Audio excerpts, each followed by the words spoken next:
Hi,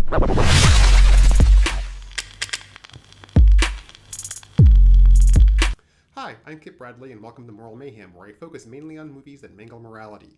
Today's movie is 2018's Ready Player One, directed by Steven Spielberg. Here on Moral Mayhem, we don't hold your hand. I assume you've seen the movie, which is to say, spoilers are ahead.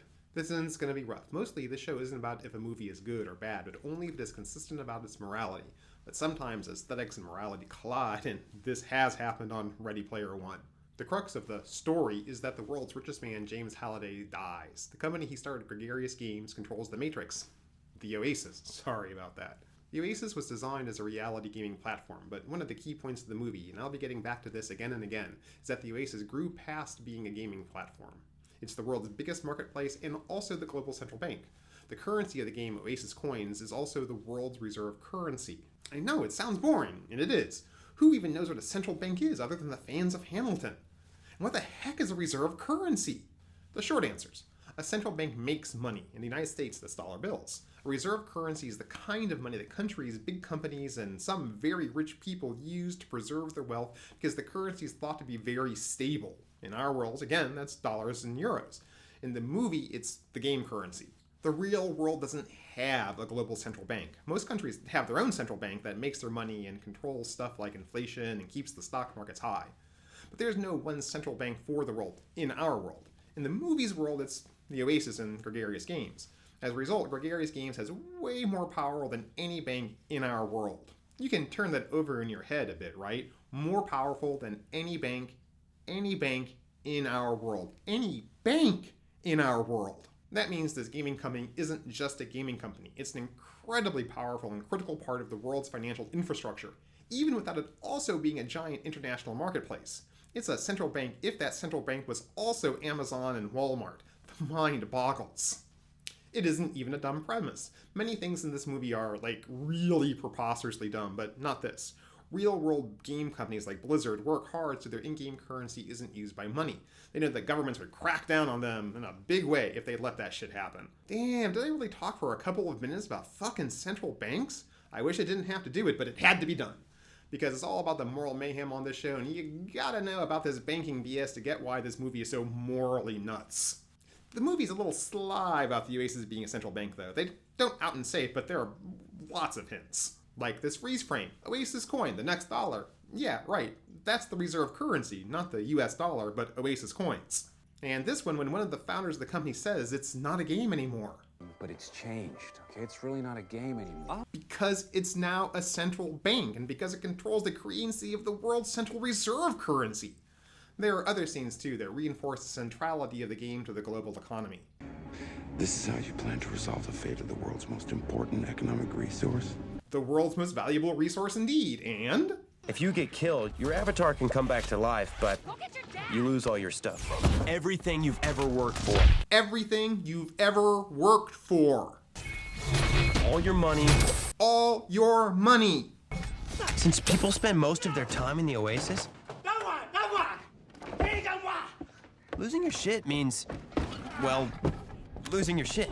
The movie is clear the Oasis is the center of the world's economy, and the Oasis coins are the world's currency. Is that the movie who built the Matrix, the Oasis, this guy, James Halliday, died, and he didn't leave a will. And Halliday was a geek, not a real geek. Most real geeks have jobs and partners, and they're doing okay. Halliday is a caricature of a geek. He's the fictional basement-dwelling troglodyte who hasn't ever kissed a girl. He's a 40-year-old virgin who can't get laid despite having literally $1 trillion. Anyway, this offensive parody of geekdom left an Easter egg hunt in the Oasis, and the person who gets it gains control over the Oasis. They donut, lock, stock, and barrel. Which would be pretty terrible if it was just the world's most valuable company. Tens of thousands of workers depend on the company for their jobs, and they need good fucking management to keep those jobs. But it's not all there is to it. The Oasis is also the world's central bank and marketplace. And who runs that bank and marketplace will be decided by people who can win a video game? That's big shit, right? That's huge. The fate of the world's critical financial infrastructure will be left to gamers? Like the same guy who did Gamergate, those gamers? The same guy who, when I watch any game channel, convince YouTube I'm a fucking men's right activist because their algorithm says dudes who watch video game channels are also sexist assholes? I write horror and sci-fi. I spent a year doing research into preppers and weirdo cults that planned for the end of the world because I was writing a book about the end of the world. And for months, I watched that crazy nutbar nonsense, and that didn't get YouTube thinking I was a men's rights activist. But every time I get a cold and I can't pay attention to books or movies, I watch video game videos, and for weeks afterward, YouTube thinks I'm a sexist asshole. Those gamers, one of those guys will be the person who controls the keys to the world's economy. If that ain't moral mayhem, folks, nothing is. Now, I'm going to imagine how the movie would have gone if it acknowledged the economic centrality of the Oasis and the kinds of people who are spending their time on this Easter egg hunt. Here's a scene between the hero of the story, Parzival, and the bad guy, Sorrento. Let's change the story up a bit. We wouldn't have the same plans. Of course not, because you don't even understand what's going on. You're not the first Gunter I've dealt with, kid, and you're about to do some geeky gatekeeping on me, asking me shit about Fast Times or Who the Fuck Cares High or Barris Fuller's Off Day. Nuh-uh.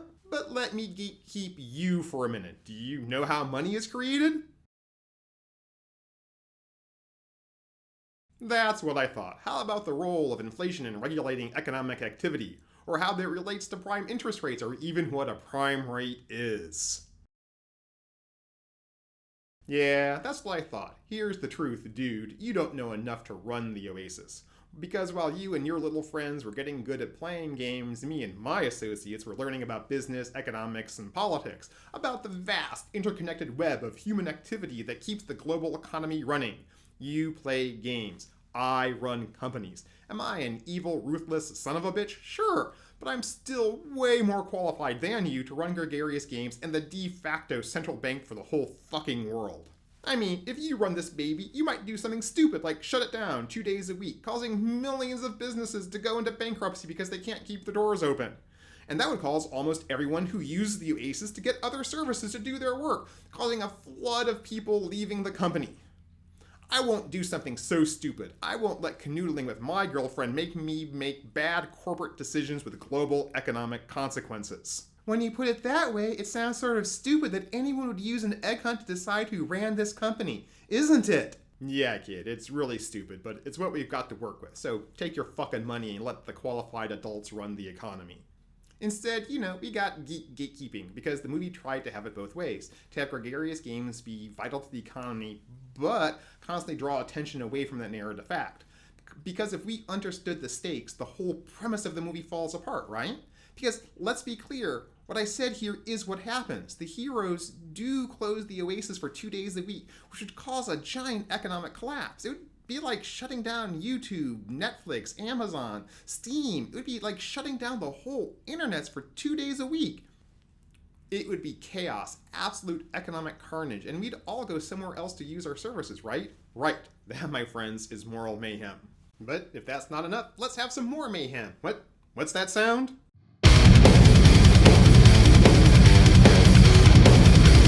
That's right, we've got sexism, woohoo! You'll be seeing that splash a lot in this series.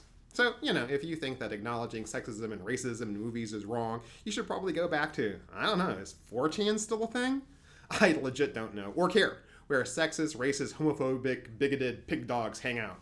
So long as it's not here. So, like, the guy who died and decided to leave the world's banked the winner of a video game? Yeah, James Halliday. Remember when I said that just looking at too many game videos convinces YouTubes I'm a men's rights activist? Halliday is that men's rights activist. Let's take a closer look at him, in particular his relationship with Kira. Except...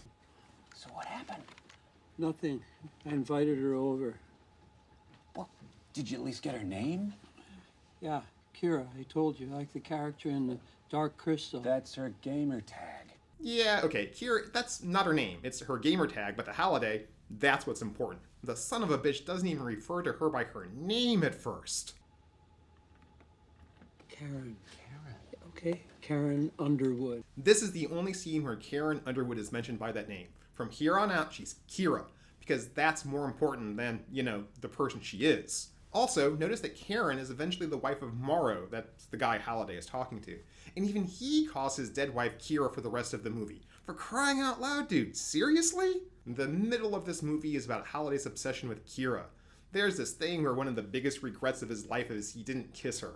When I said that Halliday was a parody of a geek, That's what I'm talking about. He actually is a middle-aged man who hasn't ever kissed a girl. Holy shit! However, there's no sign whatsoever that Karen, wanted Halliday's intentions because... No, oh, Karen Underwood. As in Ogden Morrow's wife? Just watch. So listen, you and Karen Underwood, what'd you do?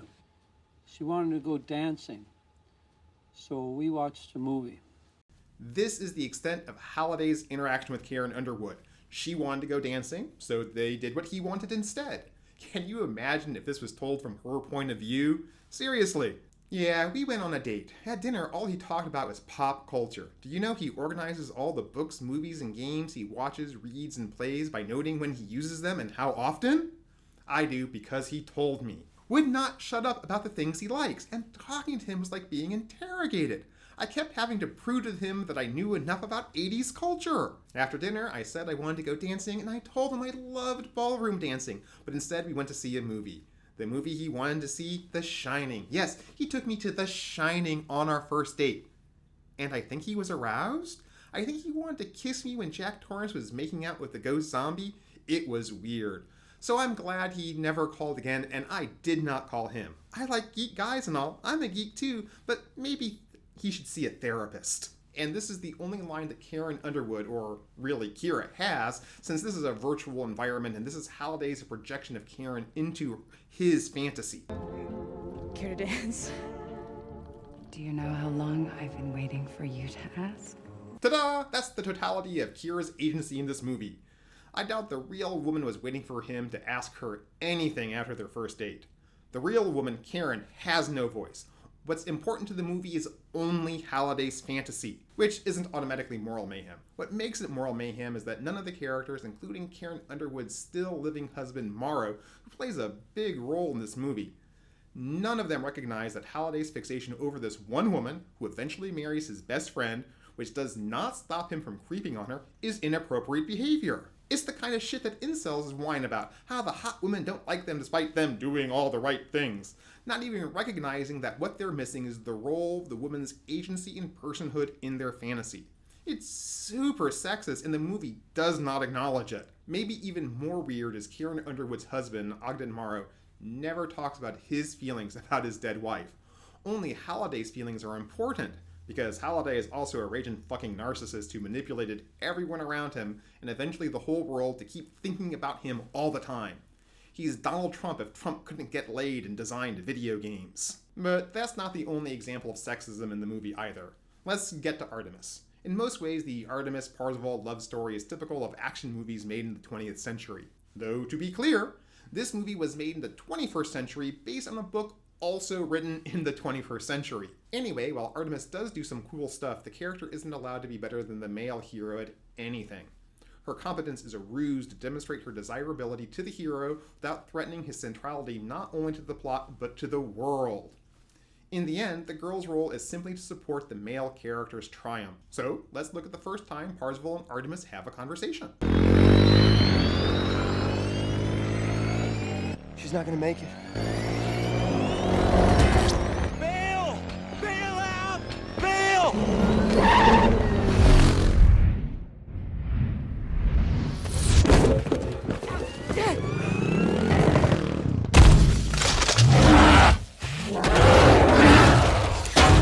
Parzival doesn't stop Artemis because she might win, because he fears she will lose. Or that's what he thinks.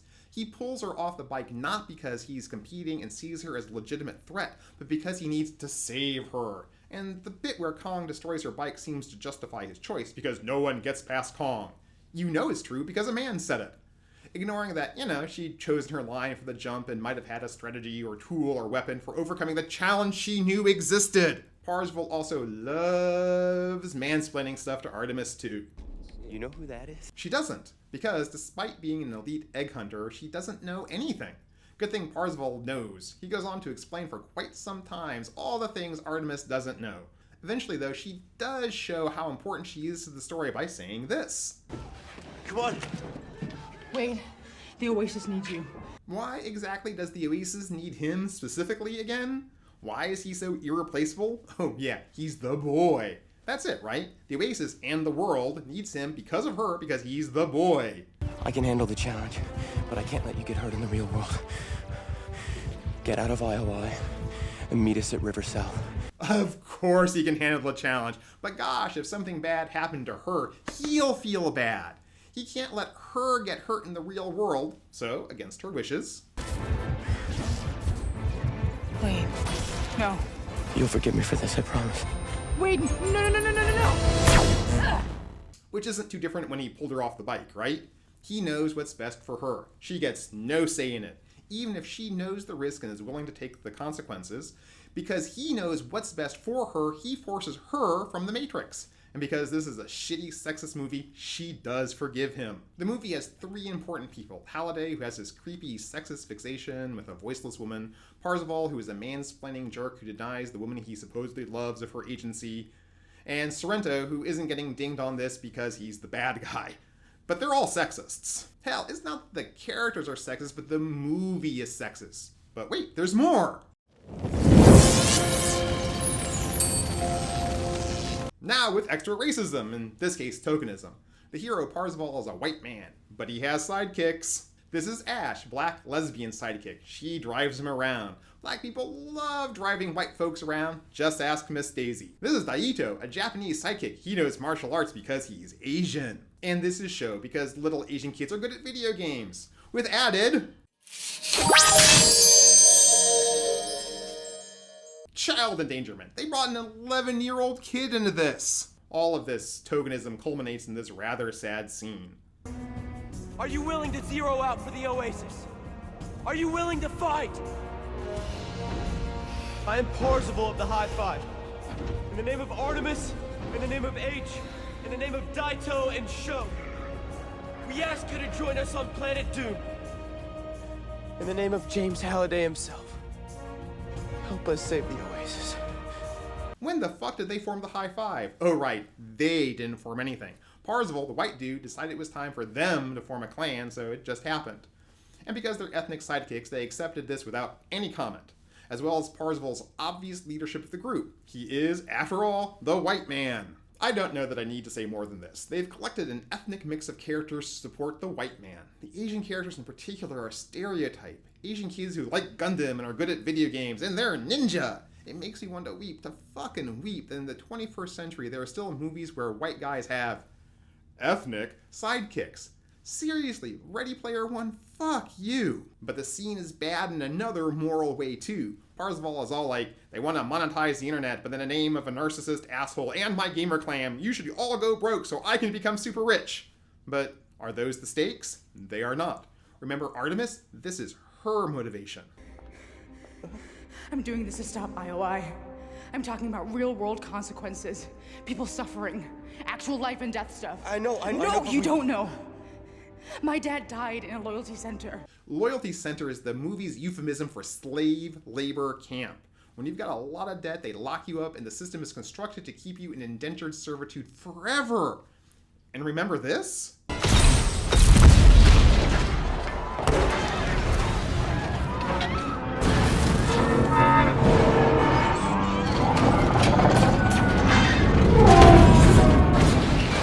That's Parzival's family and a bunch of innocent people dying in a ball of flame. Did he forget about his family burning alive? Did the slavery slip his mind?